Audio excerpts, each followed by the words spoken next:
Welcome back to the channel. Today, we have Super Bowl 60 Dom picks. Both of these squads are really good. Honestly, they're kind of similar in each other. The quarterback battle between Sam Darnold and Drake Maye will ultimately determine which team wins this game. Looking at Sam Darnold this season, 20 plus turnovers, and that was the biggest knock on him coming into the postseason regarding whether or not he was going to be able to keep those mistakes in check and allow this excellent defense and offensive playmakers to do the rest. And on the other side with Drake Maye, if you've been keeping up with my Dom picks, I've highlighted the fact that his mistakes have not yet cost this New England Patriot squad. This Sunday in particular, Drake Maye, although he's young and already in the MVP conversation, he has to make sure he takes care of the football. That offensive unit in New England have the playmakers, Stephon Diggs, Kayshon Boutte, Mac Hollins, and Hunter Henry as well. And I haven't even got into the success of their run game. If Drake Maye protects the football,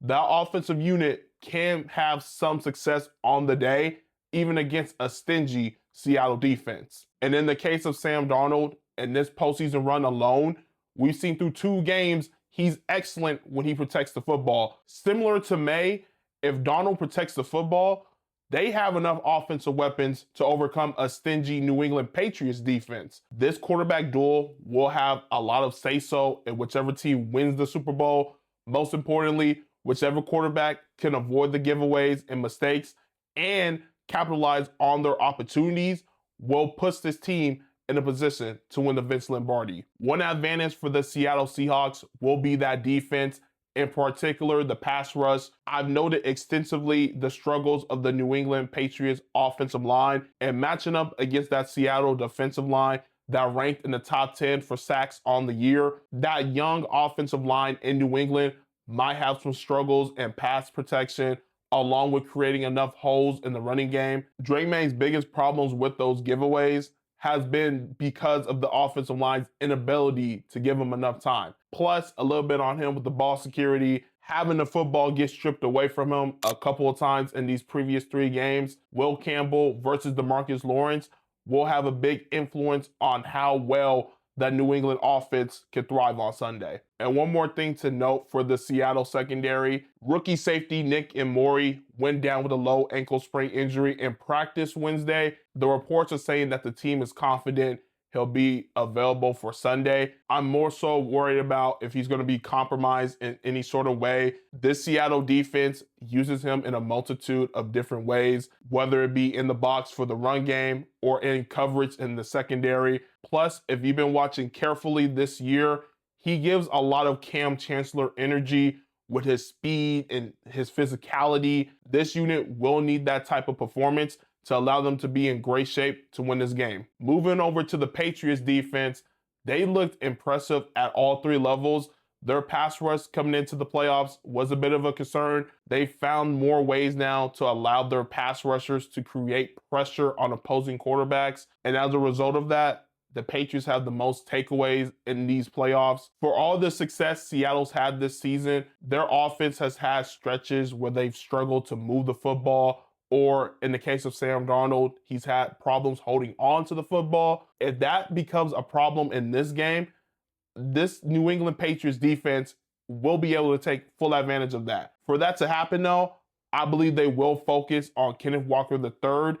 He's had a phenomenal postseason run. And when that Seattle offense is at its best, Walker is having success on the ground, and that's allowing Sam Darnold to have opportunities to push the ball down the field. Expect New England to focus heavily on slowing down Walker. Not to mention, they've had a stellar run defense all season long. And if they're forcing Darnold to win the game for Seattle, I believe with the success they've had with their pass rush, they'll be able to force and speed up Sam Darnold's decisions, thus give them a chance to get some takeaways on the back end. And before I get to my Dom pick, we're going to talk about one more key matchup, and that's going to be JSN versus Christian Gonzalez. For Jackson Smith-Njigba, he's literally used everywhere. He's now being used out of the backfield, in the slot, on the outside, and because of this usage rate and allowing him to get some touches at different spots, is keeping opposing defensive units guessing.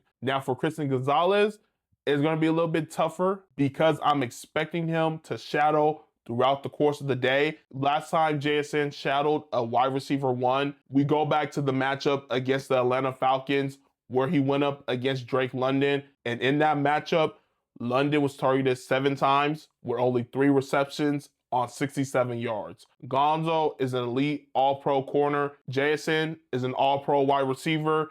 He's really only had 2 duds this season. One back in week 13 against the Vikings, and then most recently in the divisional round against the Niners. Other than those 2 games, he's been stellar all season long. And for this game, those 2 more than likely might cancel each other out. So it might come down to whether or not the rest of the playmakers, Cooper Kupp, Raheem Shaheed, the tight end group with A.J. Barner in Seattle, are able to be productive and give Sam Darnold another outlet. For my Dom pick, both have great defensive units who will be able to give their offense short fields. The Seahawks are the heavy favorites. However, I'm expecting this game to be tight, and I wouldn't be surprised if it comes down to the last possession. Give me the Seattle Seahawks. I'm giving the edge to their defensive unit because they're able to generate pressure. Their secondary has the speed and the physicality to get after the wide receivers in New England. All that will translate to some struggles for the young quarterback in Drake Maye. Even though he is an MVP candidate this early into his career,